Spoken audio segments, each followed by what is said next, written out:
سلام الله عليكم جميعا. مرحبا يا أصدقاء. اليوم إن شاء الله نلتقي مع موضوع جديد يطرح لي النقاش، موضوع جد مثير، عنوانه: من يتحمل مسؤولية سقوط الأندلس؟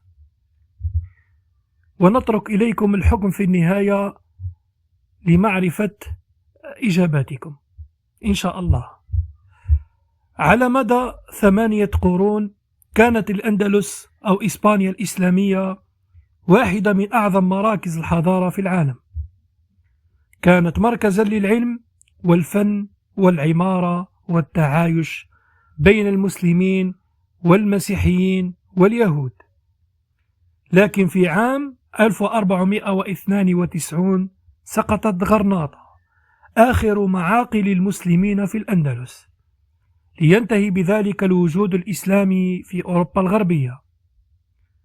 ومنذ ذلك الحين ظل السؤال مطروحا: هل كان سقوط الأندلس حتميا نتيجة قوة الإسبان ووحدتهم، أم أنه كان نتيجة لأخطاء المسلمين أنفسهم؟ وهل يمكن أن نحمل المسؤولية أيضا للظروف الدولية أو للخيانة أو حتى لعوامل حضارة أعمق؟ فالرأي الأول يحملون كل المسؤولية للمسلمين. يرى أصحاب هذا الرأي أن الأندلس لم تسقط بفعل الأعداء، بل من الداخل أولا. فبعد سقوط الخلافة الأموية بالأندلس تمزقت البلاد إلى دويلات صغيرة، أي ملوك الطوائف. كل أمير تحالف مع أعدائه ضد جيرانه المسلمين من أجل السلطة. انشغل الحكام بالترف واللهو وبناء القصور بدل بناء الجيوش. لم تواكب الأمة التطورات العلمية والعسكرية التي شهدتها أوروبا. فحجتهم كانت: الأمم لا تسقط إلا حين تنهار من داخلها قبل أن تغزى أو تتعرض إلى الغزو من الخارج. أما الرأي الثاني فيرون أن أوروبا التي توحدت أو أوروبا الموحدة هي السبب في السقوط. في المقابل يرى أصحاب هذا الرأي أن سقوط الأندلس كان بسبب وحدة الممالك النصرانية وقوتها. تحالفت ممالك قشتالة وأراغون ونافارا تحت قيادة الملكة إيزابيلا والملك فرناندو. حصلوا على دعم من البابوية والكنيسة الكاثوليكية في روما، فاستخدموا القوة العسكرية والدبلوماسية والحصار الاقتصادي لإسقاط المدن الإسلامية واحدة تلو الأخرى. فحجتهم قالوا: لا يمكن أن نصمد أمام عدو موحد بينما نحن متفرقون. النصر كان نتيجة التنظيم لا الدين وحده. الرأي الثالث يرى أن الأسباب مشتركة ومعقدة، وهناك من يرى أن كلا الطرفين يتحمل جزءا من المسؤولية.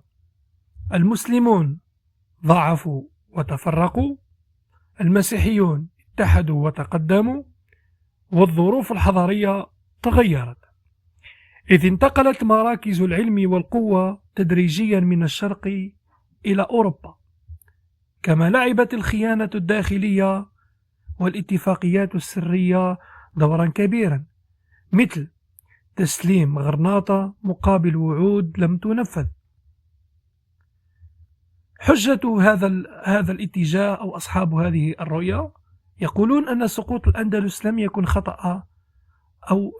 خطأ لحظة، بل نتيجة قرون من التراجع والتشتت، أي يرجعون ذلك لعوامل التشتت والضعف. الآن أسئلة مفتوحة للنقاش ستطرح على مسامعكم. أولا، لو لم ينقسم المسلمون في الأندلس هل كان يمكن أن تصمد أطول؟ السؤال الثاني: هل كان يمكن إنقاذ الأندلس بالعلم والإصلاح قبل فوات الأوان؟ السؤال الثالث: هل الخيانة السياسية أهم سبب في سقوطها؟ السؤال الرابع: هل استفادت أوروبا من علوم الأندلس لبناء نهضتها؟ السؤال الخامس: ما الدروس التي يمكن أن نستفيدها اليوم من تلك التجربة المريرة للمسلمين؟ في الأخير نقول عن سقوط الأندلس أنه لم يكن مجرد حدث سياسي، بل نقطة تحول حضاري غيرت وجه التاريخ. فقد خسر المسلمون أرضا عظيمة، لكن الإنسانية كلها خسرت حضارة كانت مثالا في العلم والتعايش. ويبقى السؤال مفتوحا حتى اليوم: هل كانت الأندلس ضحية انقسامها أم ضحية زمن تغير ولم تتغير معه؟ شاركنا تعليقك. أي اتجاه رأيته أقرب إليك؟ وأي حجة قد أقنعتك أكثر من الحجج الأخرى؟ نلتقي إن شاء الله في حلقة أخرى للنقاش. السلام عليكم ورحمة الله تعالى وبركاته.